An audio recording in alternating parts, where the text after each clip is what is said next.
বাসন্ডে মা খাদিজা একদিন নবীরে ভাত দিতেছে, খাবার দিচ্ছে, প্লেটের মধ্যে উটের গোশ আর একটা হইতাছে দুম্বার গোশ, মাত্র 6 থেকে 7 পিস দুম্বার গোশ প্লেটের এক কোনায়।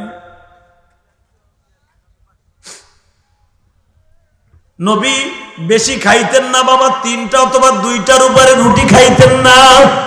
সৌদি আরবে যারা থাকেন, সৌদির মানুষটা আমরা বলি রুটি, তারা বলে খুবুস। কি বলে হাদি সাহেব? খুবুস মানে রুটি। কিন্তু ওই জামানার রুটিগুলো ছিল বাবা শক্ত। মা খাদিজা 2 থেকে 3 পিস রুটি নবীর প্লেটে দিছে, মাত্র 6 থেকে 7 পিস দুম্বার গোশত প্লেটে নবীর সামনে দিছে। আপনার আমার মতো রাগ কইছেন স্বামী নয়, পাতিলের মধ্যে আছে কিনা একবারও দেখে না, কামলা দিয়ে আসছে, রিক্সা চালাই আসছে, নিজের পেট আগে নিজে ভরে। আছে না? না এরকম ডাকাত স্বামী আছে না? এটা নবীর সুন্নাত না? নবী যখন দেখলেন আমার সামনে প্লেটে দিছে, নবী তো জানে যে আমি কতটুকু ইনকাম করছি, ঠিক না বেটি? আমি যে কি ইনকাম করছি এটা আমি নবী জানি। খাদিজা দেহি জালিরে টুটাও তো। কেন? আরে টুটাও না, আরে আছে, আপনি খান না, আপনি দাওয়াত তাবলীগের কাজ করে আসছেন, কত কষ্ট হয়েছে, আপনি খান না। খাদিজা, আমার আল্লাহ কইছে সুখ দুঃখ যদি স্বামী স্ত্রী ভাগ করে নেয়, ওই ফ্যামিলিটা জান্নাতের টুকরা হয়।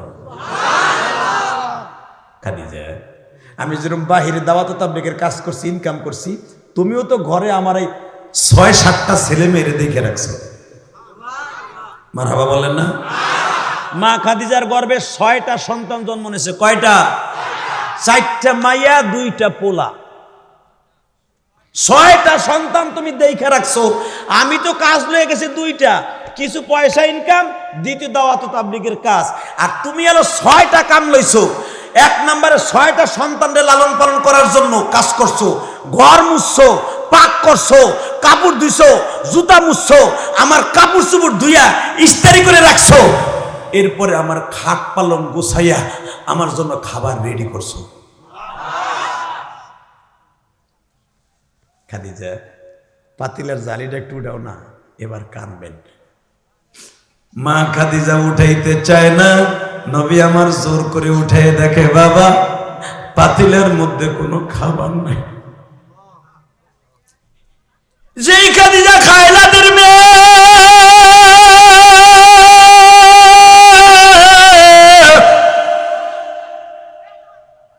খাদিজার বাড়িতে 20 থেকে 25টা খাদ্দামা থাকতো বাবা।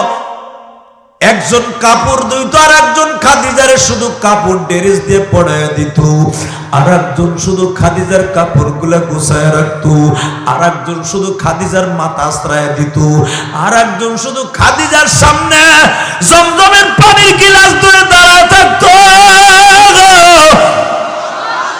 আজকে কোনো কাজের বুয়া নাই গো।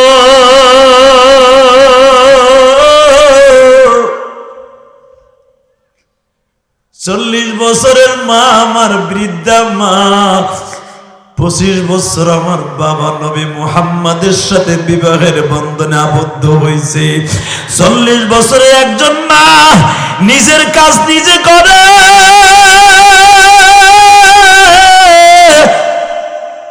কোন কাজের বুয়া নাই গো বাজার। মা খাদিজা এত সম্পদের মালিক,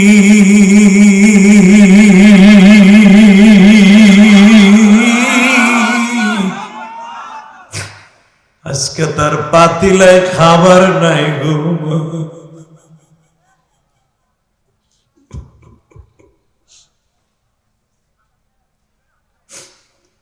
যে হাদিস খানা বর্ণনা করতেছি মা খাদিজার ইন্তেকালের মাত্র 7 দিন আগের কথা। মা খাদিজার পাতিলা দেখে নবী চাদর দিয়ে চোখ মুছে আর বলে, খাদিজা আমি তোমার বাড়ির দুম্বা চড়াইতাম রে খাদিজা।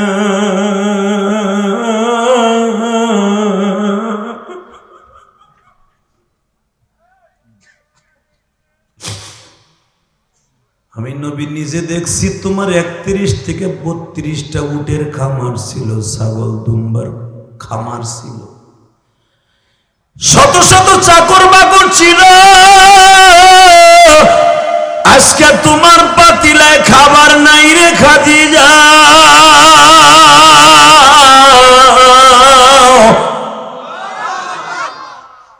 মা খাদিজা বলে, আপনি না বলছিলেন বাল তুথিরুনাল হায়াতাদ দুনিয়া ওয়াল আখিরাতু খায়রু।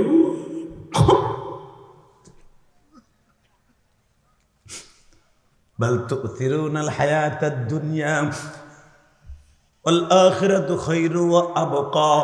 খাদিজা যারা দুনিয়া চাইবে আল্লাহ তারে দুনিয়া দিবে, যারা আখিরাতে চাবে তাদের আখিরাত দিবে। আমি সেদিন থেকে দুনিয়ার সুখ বহুত করছি। আমি খাদিজার 250 ভরির উপরে স্বর্ণ ছিল। আসলে আপনাকে কষ্ট হয়ে গেছে। এত সুন্দর দামি একটা মা আমার, আপনার মা আমার মা। দেখা হবে কিয়ামতের মাঠে আপনার সাথে আমার সাথে মা খাদিজার। আপনার মায়ের যেমনি দেখবেন আপনি মা খাদিজারও দেখতে পারবেন। আল্লাহ যারা সুবহানাল্লাহ জোরে বলছে তাদেরকে মা খাদিজার সাথে দেখা করার সুযোগ দাও। মা খাদিজার সন্তান যেরকম বিপদে পড়লে মা এখনো পর্যন্ত আগুনে ঝাঁপ দেয়, মা খাদিজার নিজে আগুনে ঝাঁপ দেবে।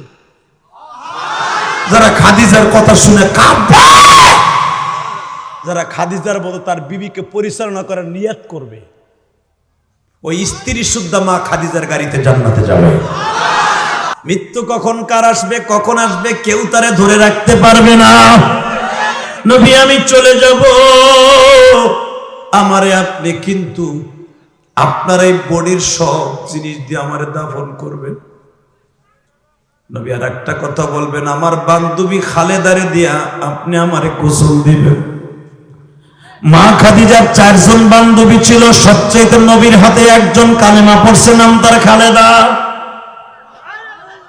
তাই তারেক জিয়ার মা খালেদা না, আর উল্টা পাল্টা বুঝুন। আমি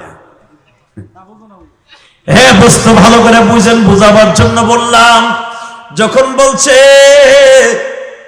আমার বান্ধবী খালেদা দিয়ে আমারে সুন্দর করে গোসল দিবেন, আর একটা কাজ করবেন, সেই কাজটা হলো আপনি খালেদারে দিয়ে আমারে সুন্দর করে কাফনটা পরাবেন, খালেদারে দিয়ে আমাকে সুন্দর করে আতর লাগায় দিবেন গো, আপনার মাথার টুপিটা দিয়ে আমার মাথায় টুপি বানিয়ে দিবেন।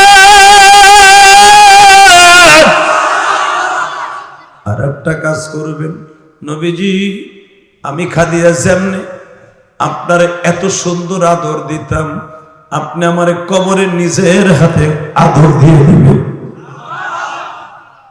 খাদিজা আমি কবরে কেমনে আদর দিব? কবরের আদরটা এইভাবে দিবেন, আমারে যখন আপনি নিজের হাতে কবরে শোয়াবেন, আমার মা বোনেরা দেখেন তো এইভাবে আপনার জীবনটা সুন্দর করতে পারেন কিনা। মা এ আমার যুবক ভাইরা দেখো তোমার চোখে এক ফোঁটা পানি আসে কিনা। নবীজি আপনি যেটা দিয়ে মেসাক করেন ওইটা দিয়ে আমার একটু গোসলের সময় মেসাক করাই দিবেন। নবী আপনি যেই বালিশটায় ঘুমান ওই বালিশ থেকে একটু তুলা বের করবে, ওই তুলা আমার নাকে কানে দিয়ে গোসল করাবেন।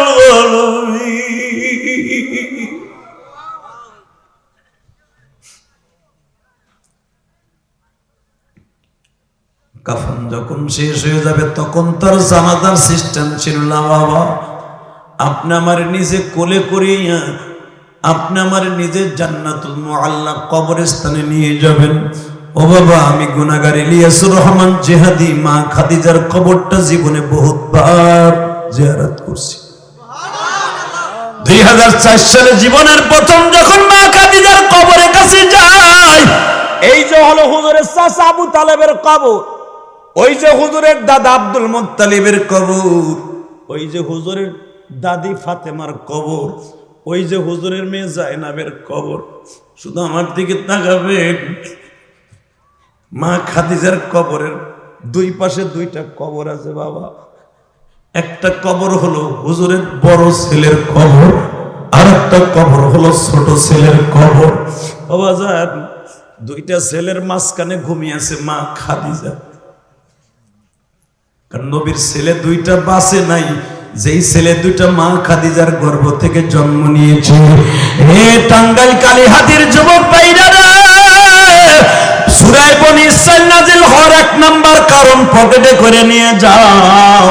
কেন আমার নবী এই সূরাটা নাজিল হলে সবচেয়ে বেশি আনন্দ হয়েছিলেন?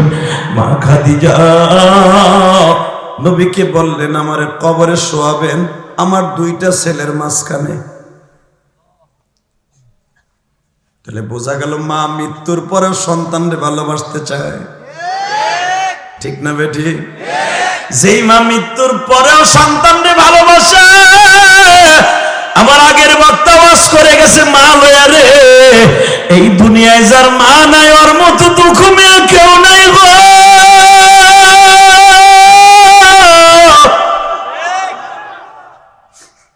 যেই মা বোনেরা আমার ওয়াজ শুনে শুনে ইউটিউবে কাঁদে।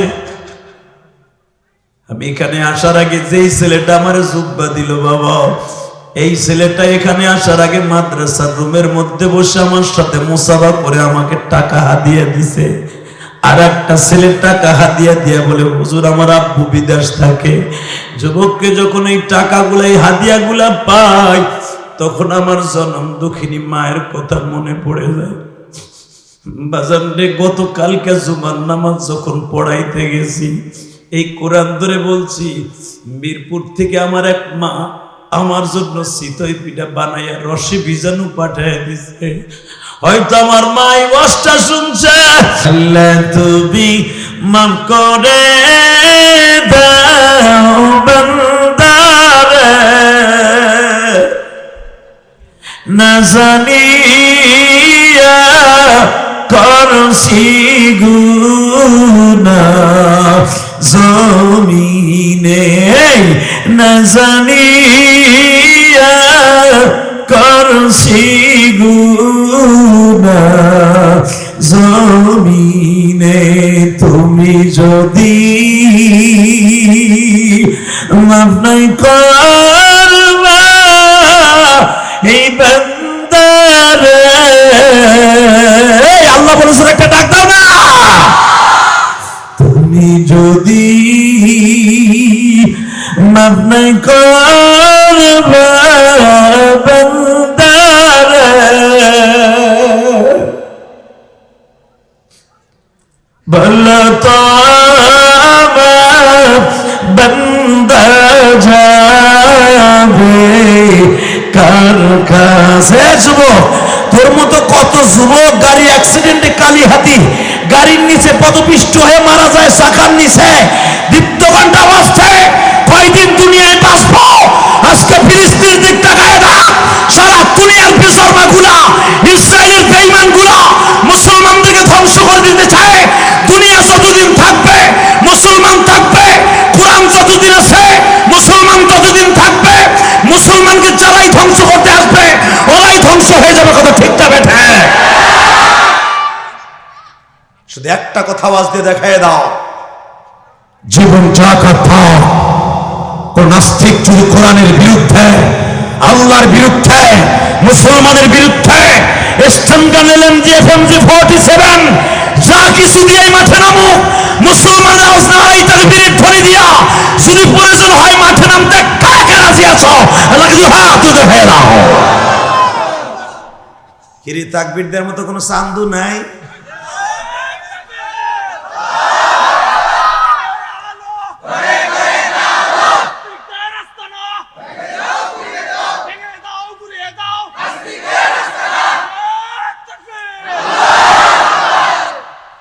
এই তাকবীরটা যে দিছে, যারা জোরে আওয়াজ দেন নাই মনে রাখেন বাড়িতে কেমনে যান আমি দেখব। কারণ এখানে কোনো সরকারের প্রশংসা করা হয় নাই। লিল্লাহে তাকবীর, নারায়ে তাকবীর। আল্লাহু আকবার, আল্লাহ সবচেয়ে বড়, আল্লাহ মহান, কথা ঠিক না বেঠে?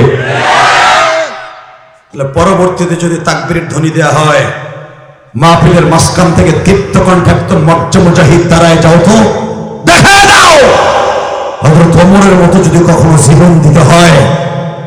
আর এমন একটা মাসে আজকে ওয়াজে বসছেন, যদি শুধু এই মাসেরই আলোচনা করি, বছরকে বছর শেষ হয়ে যাবে, মাসের ফজিলত শেষ হবে না। আরো জোরে,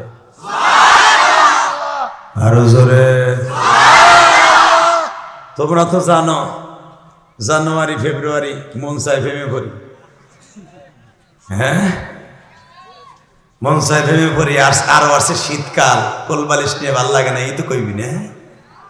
হালাকি আজকে এমন একটা মাসের দ্বিতীয় রজনী, যেই মাসের চাঁদ উদিত হওয়ার সাথে সাথে আমার নবী একটা দোয়া পড়তেন, পড়েন আমার সাথে, আল্লাহুম্মা বারিক লানা ফি রজব ওয়া শাবান আবাল্লিগনা রমজান।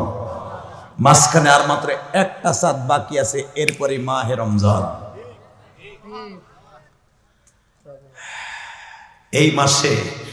এই মাসে আমার নবী আল্লাহর বাড়িতে বেড়াইতে গেছে। বাজান, এই মাসের দোয়া অন্য মাসের থেকে 70 গুণ বেশি। যখন রমজান মাসেও তো বেশি, রমজান মাসে 70 গুণ বেশি, আর এই মাসে 10 গুণ বেশি। যদি কেউ প্রেম লাগাই এই মাসে আমল করে, রজব মাসের খাতিরে 10-এ 7-এর দ্বারা আল্লাহ অ্যাড করে 70 বানায় দেয়। একসাথে বলবেন, যেই মাসের চাঁদ উদিত হওয়ার সাথে সাথে আমার নবী দোয়াটা পড়তেন, আল্লাহুম্মা বারিক লানা ফি রজব ওয়া শাবান আবাল্লিগনা রমজান। এক চাচা চুপ করে বসে রয়েছে। ও চাচা, এই দোয়াটা যখন পড়বেন যৌবন ফিরাইব, যৌবন। চাচি আর জীবন আপনার কেতার নিতে যাইব না। জানেন এই দোয়াটা কত মারাত্মক দোয়া? আল্লাহু আকবার বলতে পারো না? এই যুবক, চেহারা সুন্দর করতে চাস, বিউটিরে প্রেমে ফেলানোর লাগে এই দোয়া বেশি বেশি পড়। এই যুবক, পরীক্ষায় ভালো রেজাল্ট করতে চাস, এই যুবতী, তোমারে থইয়া স্বামী আর এক জায়গায় পরীক্ষা করে, তারে ভালো করতে চাও, এই দোয়াটা 40 বার পরে পানির মধ্যে ফু দিয়া স্বামীরে ভাত করে খাওয়াও। জীবনে স্বামী অন্য মেয়ের লোকে পেটিস পিটিস করবো না। ও আজ তো শুনতে এসে 2 দিনে কি গোড়ার ডিমে আমল নিয়ে যাবা। পরে না আবার আমার সাথে, এই রেকর্ড করে নে দোয়াটা, বেটা রেকর্ড কর। আল্লাহুম্মা বারিক লানা ফি রজব ওয়া শাবান আবাল্লিগনা রমজান। হে আল্লাহ, আমাকে বরকত দান করো, রজব আর শাবানের বাঁচায় রাখো আমাকে রমজান পর্যন্ত। নবী রমজান পর্যন্ত তারে বাঁচাই রাখতে কইছে, অর্থাৎ মৃত্যু চাইছে রমজান মাসে। শুনছো দোয়ার অর্থ? তাহলে বোঝা গেল রজব আর শাবান আল্লাহর কাছে দাম আছে না নাই? জোরে বলেন, আরো জোরে, আছে না নাই? এই 4টা উদিত হলেই আমার নবী অনেক খুশি হইতেন। মন খারাপ নেই, হ্যাঁ কোনো আওয়াজ নাই। শীতে ধরছে, যেই দোয়াটা আজকে হিগাই দিয়ে গেলাম, যার বউ আপনার লাগে ভালো ব্যবহার করে না, আপনার ইনকাম কম, এবারে যাতা দে, ও গেলে কিন্তু অস করবো না, যাতা জোরে জোরে জোরে জোরে, আল্লাহর ওলি জোরে, আপনি আল্লাহর ওলি। কেন দেন জোরে, একটা কেন দেন মগাটারে।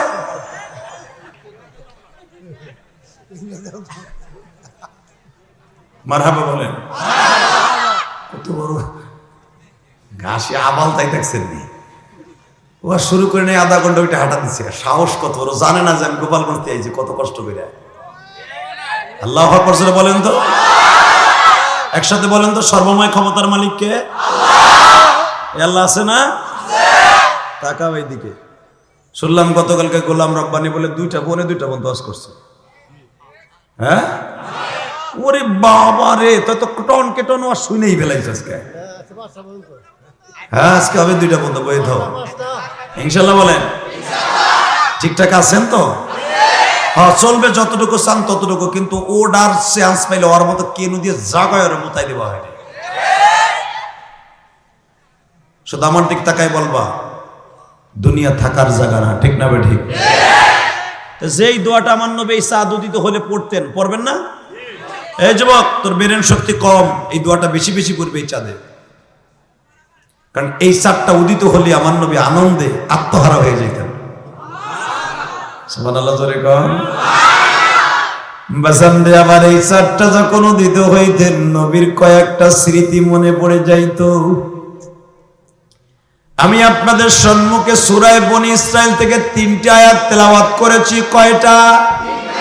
জোরে কোন। আমি আবার আয়াতগুলো তেলাওয়াত করব। আপনি আয়াত তেলাওয়াত শুনি আল্লাহু আকবার দিয়ে আমার মওলারে খুশি করবেন। যারা কোরআন তেলাওয়াত শুনি আল্লাহু আকবার বলে, হ্যাঁ টাঙ্গাইল কালীহাতির যুবক, কোরআন তেলাওয়াত শুনে যারা আল্লাহু আকবার বলে, জীবনে তাদের হাড়ের রোগ হবে না।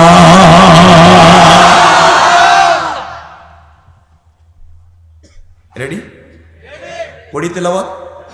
পারলে আমার সাথে পড়বেন, আর না পারলে ঠোঁটটা মিলাবেন ইনশাআল্লাহ। আমার সাথে পড়বেন, না পারলে যদি সুর দিয়ে না পারেন ঠোঁটটা মিলাবেন। পারবেন না? সুবহানাল্লাযী আসরা বিআবদিহি লাইলাম মিনাল মাসজিদিল হারাম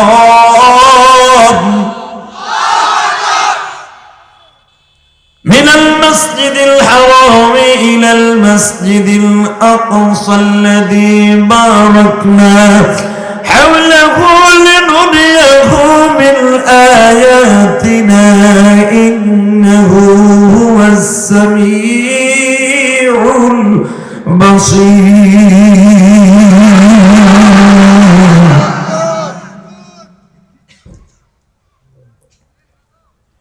وآتينا موسى الكتاب وجعلناه هدى لبني إسرائيل ألا تتخذوا من دوني وكيلا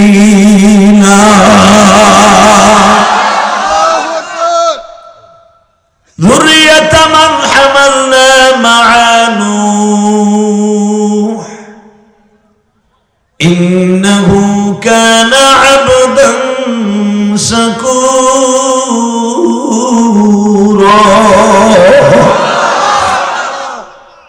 সূরাটি নাযিল হয়েছে মক্কায়। কোথায়? সবাই কোন? আরো মিষ্টি সুরে কোন?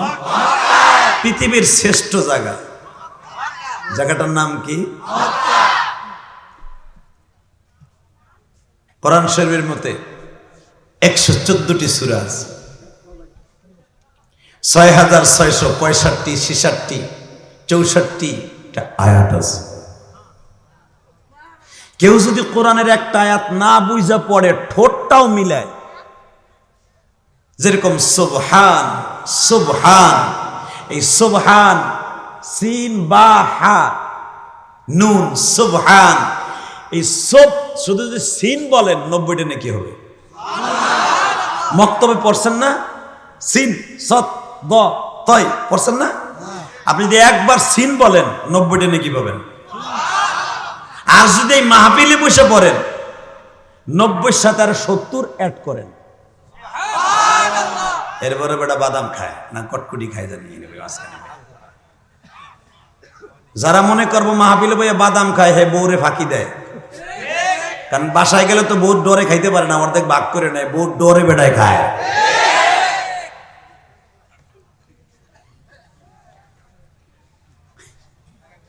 এরপরে যদি বাদাম এমনি মারতে দেই কি যে কমু, তাহলে হুন বাঁচাইছে।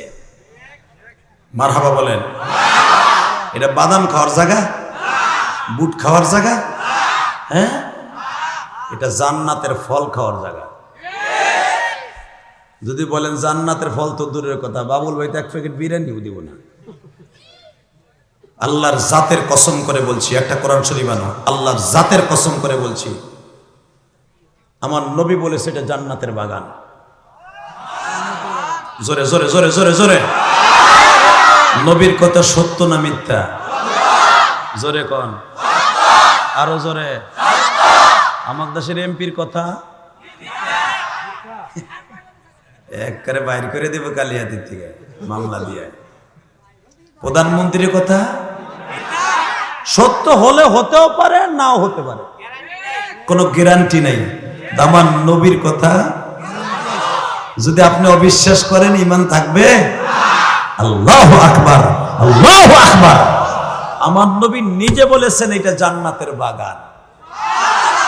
আর জান্নাতের বাগানে তারাই বসে যারা জান্নাতি মানুষ। আপাতত এই 2 দিনের জন্য যারা এই মাহফিলে বসা ছিলেন আপনারা জান্নাতি মানুষ। এখন জান্নাতি মানুষরা বইয়ে বইয়ে কি জান্নাতের ফল খায় না বুট খায়? এখন যদি কোন হুজুর জান্নাত যখন তখন যা খুশি তাই তৈব, বিড়িও খায়, ওইটা আমার কাছে প্রিয় না। জান্নাতের ভিতরে দুনিয়ার কোনো খাবার থাকবে না, এই দুনিয়ার কোনো খাবার থাকবে না। আল্লাহু আকবার বলেন না কেন? জান্নাতের ভিতরে এই দুনিয়া যা যা খাইতেছেন, মদ কন, মুদ কন, বুট কন, গু কন, গাঞ্জা কন, হিরোইন কন, যা কিছু কন না কেন, কোন জান্নাতের খাবারের মধ্যে আপনি দুনিয়া যা খাইছেন কোন একটা খাবারও থাকবে না। তবে একটা খাবার থাকবে, যেই খাবারটা দুনিয়া আল্লাহ কমন রেখে দিছে, সেটা হলো মদ। আলহামদুলিল্লাহ বলেন। শরাব বলা হয়েছে কোরআনে, মদ খাওয়াবে আপনাকে, মদ। আর দুনিয়ার কোনো খাবার খান, কিন্তু এই দুনিয়ার মদ না, এই দুনিয়ার মদ খাইয়া বৌরে মা কয়, কথা বল না। এই দুনিয়ার গাঞ্জা খাইয়া মদ খাইয়া মাইয়ের ডার্লিং কয়, এই দুনিয়ার মদ না। কোরআন শরীফে আল্লাহ বলে ইয়াতুফু আলাইহিম বিলদানুম মুখাল্লাদুন, এমন মদ আমি তোরে খাওয়াবো গিলাস বইরা, আরে যেই মদে তোর মাথা মস্তি দেবে না, কোন নেশা আসবে না। বলেন আল্লাহু আকবার। তাহলে কোরআন তেলাওয়াত যে আপনারা করছেন সব পান নাই? বাজান এবার আমার দিকে তাকান, এই সূরাটা নাযিল হয়েছে মক্কায়। কোথায়? আরো জোরে। মক্কায় যাওয়ার নিয়ত আছে না? যাবেন? কে কে যাবেন দেখে হাত উঠান তো। আল্লাহ লাগো নেন না আল্লাহ, আল্লাহ আমার বাজানদেরকে একবার নিয়ে যান না। সারা জীবন খালি মক্কা মদিনা শূন্য চোখে দেখে নেই। আল্লাহ আপনি তো সবই পারেন, নিয়ে যান না আল্লাহ, আমার ভাইদেরকে নিয়ে যান না, এই যুবক ভাইদেরকে নিয়ে যান না আল্লাহ। আল্লাহ যারা এই রজবের চাঁদে আমার সাথে আমিন আমিন বলবে, প্রত্যেককে একবার মক্কা মদিনা নিয়ে যাবেন। নামান হাত, দোয়া করছি। আর এই চাঁদের যেই দোয়া করবেন ডাইরেক্ট কবুল হয়ে যাবে। তাহলে এই সূরাটা নাজিল হয়েছে মক্কায়, আর এই সূরাটা নাজিল হওয়ার 13 দিন আগের কথা বলছি। জোরে কর মারহাবা। কয়দিন? জোরে কোন, আরো জোরে। কয়দিন? কয়দিন আগেও তো 7 তারিখের আগেও তো নৌকা নৌকা কইছেন, হ্যাঁ, আবার ঈগল কইছেন।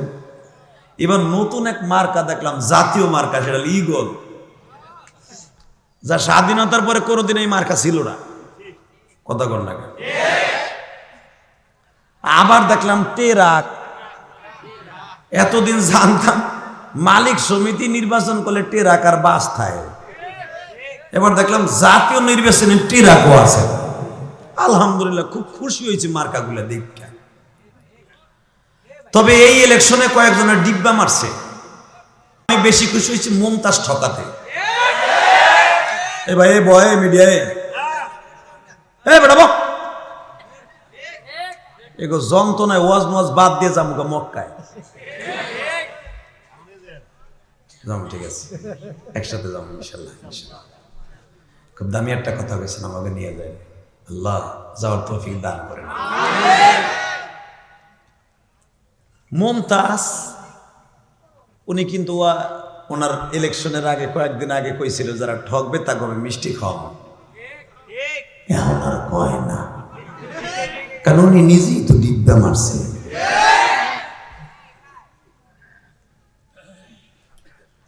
বাজান আল্লাহ কখন কারে যে কোথায় নাই কেউ জানে না, কথাটা মনে রাখেন, ঠিক না? ঠিক।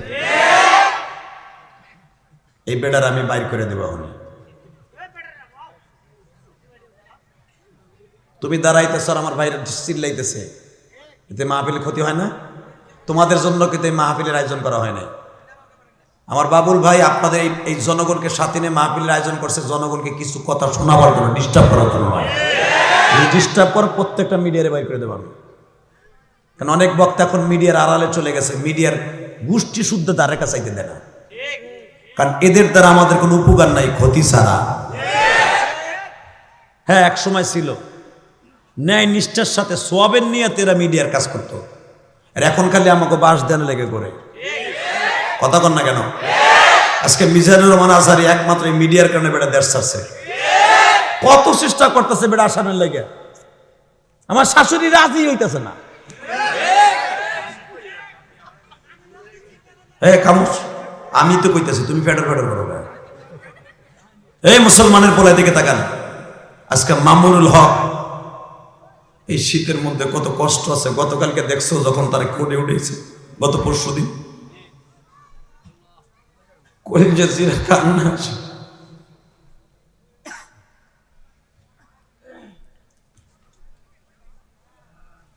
জীবনে হাদিস কোরআনের পৃষ্ঠা উল্টানো ছাড়াই হাত দিয়ে কোনোদিন মামুনুল হক একটা রিভলভার ধরে নাই।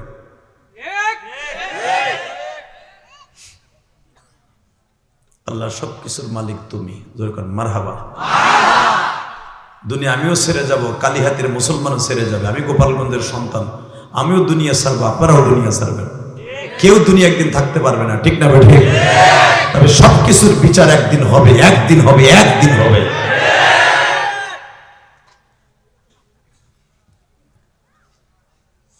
পুরো মক্কার ভিতরে হুলিয়া জারি হয়ে গেল, মুহাম্মাদের কাছে যে যাবে ওর গেডি ভেঙে গেলাম। সবাই ডিক্লারেশন দিল মুহাম্মদকে কেমনে পরাজয় বরণ করা যায়। এ কালিহাতি টাঙ্গালের যুবক ভাইরা,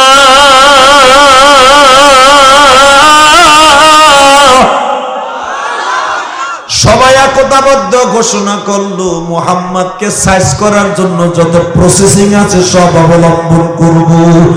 সবাই বলল মুহাম্মদকে মারার জন্য যা দরকার রেডি আছি। আবু জাহিল্লা বাজান রে, কবে থেকে আবু জেহেল হলো আজ থেকে আপনি শুনিয়ে লন। আবু জেহেল যেদিন আমার নবীর বিরুদ্ধে ঘোষণা দিল সেদিন থেকে জাহেলের বাপ হয়ে গেল। নাউজুবিল্লাহ বলেন না? এতদিন ছিল আবুল হেকাম, আবুল হেকাম ছিল না। আজকে নবীর বিরুদ্ধে যেদিন থেকে বলল মুহাম্মদকে যেখানে পাবি সেখানে মারবি, সেদিন থেকে হয়েছিল আবু জেহেল। ডিক্লারেশনটা কে দিল? নবী আমার বলে ফেলেন। এই প্রথম আবু জেহেলের ডিক্লেয়ারটা কিন্তু আমার নবীই দিছে। যেদিন আমার নবীকে মারার জন্য ডিক্লেয়ার হয়ে গেল সেদিন থেকে আমার নবী বললেন, তুমি তো মূর্খর মতো কাজ করলা চাচা। এমআই ক্লিয়ার করো, তুমি তো মূর্খর মতো কাজ করলা। মূর্খ তো বাংলা শব্দ, অশিক্ষিত, আর এটারে আরবিতে বলা হয় আবু জেহেল, দণ্ড মূর্খ, জাহেলের বাপ। এতদিন ছিল আবুল হেকাম, অর্থাৎ বুদ্ধির বাপ। নবী আমার মুখ দিয়ে বলে ফেললেন, তুমি তো আবু জেহেল। আমি তোমার বাতিজা, আমার ডাইক নিয়ে দূরে সর্থাপুর দিয়ে দিতা, ঠিক না বেটি? তুমি একটা জনপ্রতিনিধি, মক্কার একজন প্রেসিডেন্ট। তুমি পোলাপান্ডের ল্যাংটা পোলাপান্ডের ডাক দিয়ে বললাম মুহাম্মাদের যেখানে পাবা সেখানে মারবা। এটা তো তোমার ক্রেডিটটা বজায় না, তোমার মতো মূর্খ আর কেউ নাই। আমার আল্লাহ বললেন, নবী যখন মুখ দিয়ে বলে ফেলছে তুই মূর্খ, আমি আর তোর আবুল হেকাম রাখবো না, কিয়ামত পর্যন্ত তোর নাম আবু জেহেল। আপনার মন খারাপ মনে হয়? তাহলে আরো জোরে, হ্যাঁ? নবী যখন বললেন তুমি আজ থেকে আবু জেহেল, তাহলে আবু জেহেলের সেলাবেলা এখন আছে না নাই? যারা দেখবেন আলেম ওলামার বিরুদ্ধে কথা কয়, নামাজের বিরুদ্ধে কথা কয়, এরা তখন আর ওর নাম ওইটা থাকে না, ও তখন আবু জেহেলের খালতো ভাই হয়ে যায়।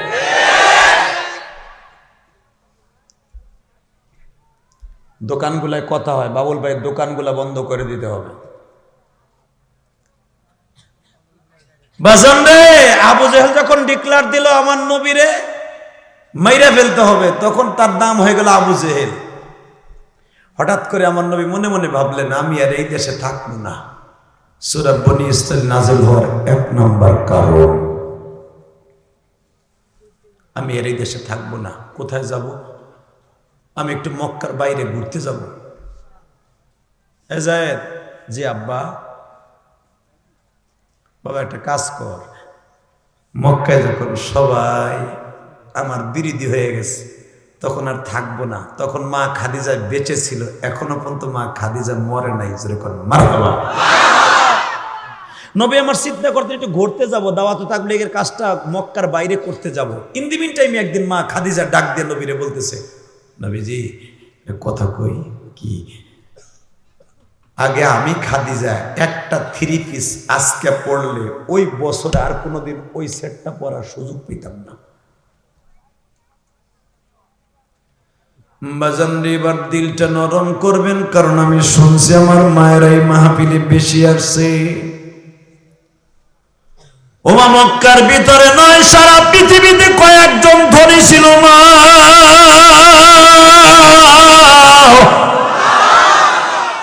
এদের মধ্যে মহিলাদের মধ্যে সবচেয়ে বড় ধনী ছিল মা খাদিজা। নবী হওয়ার অন্তত বাজান রে 15 থেকে 16 বছর আগে নবীর সাথে বিবাহ হয়েছে। নবী বাসর ঘরে ঢুকাই বলছে, খাদিজা রে, যদি আমার সাথে সংসার করতে হয় রে খাদিজা,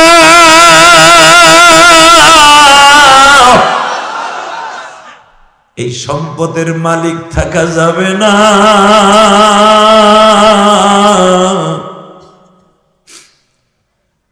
আমার পকেটে যেরকম টাকা নাই, তোমার ঘরে আর ব্যাংকে টাকা থাকতে পারবে। মা খাদিজা জানে, যদি কারো কাছে কোনো মহিলার কাছে টাকা থাকে, দেখবেন ব্যাংকে অথবা স্বর্ণগহনা মহিলা তাকে স্বামীর 1 চাইরে না দিয়ে কেতায় না। এই জন্য যারা প্রবাসী, জীবনে বোন নামে অ্যাকাউন্ট করে যাবি না। দেশে আইয়া কাঁঠালের বুসরা পাবা, বুসরা তোরে ফেলাইতে আর একজন লাগে যাই বোগা। তবে সব মহিলা না, তাহলে তো মহিলারা ভাগবো। তবে কোন বেটার ওয়াজ শুনতে এসেছি, তবে সব মা না, ঠিক না বে ঠিক? কিছু কিছু মা আছে স্বামীর জন্য এখনো তাহাজ্জুদ পড়ে। আমি বলি নাই, মা আমার নবী কয়, খাদিজা টাকা থাকলে চলবো না, আমার ঘর করতে পারবে না। টাকা থাকলেই মহিলাকে ভিতরে গরম ঢুকে, স্বামীর এসাইরে না দিও কে, তাই না? দেখবেন আপনি যদি বোন নামে 5 লাখ টাকা ব্যাংকে, তো ওই বউ যদি করেন পাউডারটা সিপ্পা দেয়, কয় আমারটা উল্টা ফেলে দাও। আর যদি 1 টাকাও না থাকে, দেখবেন আপনার পার উপর পরে পরে খালি কানবো, যদি আমার তুই আর একটা ডুয়েল সিম লয় এই ডরে। তো মা খাদিজাকে বললেন টাকা থাকলে চলবো না। মা খাদিজা বললেন একটা কাজ করি, কি, আমার নামে কোনো অ্যাকাউন্ট দরকার নাই, আমার যত স্থাবর অস্থাবর সম্পদ আছে সব আপনার নামে লিখে দিলাম। নবী কয়, এবার ঠিক আছে। নবী আমার যেদিন থেকে দলিল পাইলেন, এবার একটা আওয়াজ দিয়েন, সেদিনকার পরের থেকেই 2 হাতে দান করা শুরু করলেন। 1 বছরের ভিতরে মা খাদিজার সমস্ত সম্পদ আল্লাহ রাস্তায় বিলিয়ে দিলেন। এখন আমার নবী কিছু ইনকাম করলে ফ্যামিলি চলে, আর ইনকাম না করলে না খাইয়া থাকে। সুবহানাল্লাহ বলেন না? যেই খাদিজা নবীর সাথে বিবাহ হওয়ার আগে একটা 3 পিস বছরের ভিতরে একবারে বেশি ইউজ করতো না, আজকে সেই খাদিজা একদিন আমার নবী তাকায় দেখে, এখন কানবেন, আমার মা, আপনার মা, যেই মায়ের গর্ভে জন্ম নিয়েছে পৃথিবীর শ্রেষ্ঠ জান্নাতি মহিলা ফাতেমা, যেই মেয়ের গর্ভে জন্ম নিয়েছে আর এক জান্নাতি মেয়ে।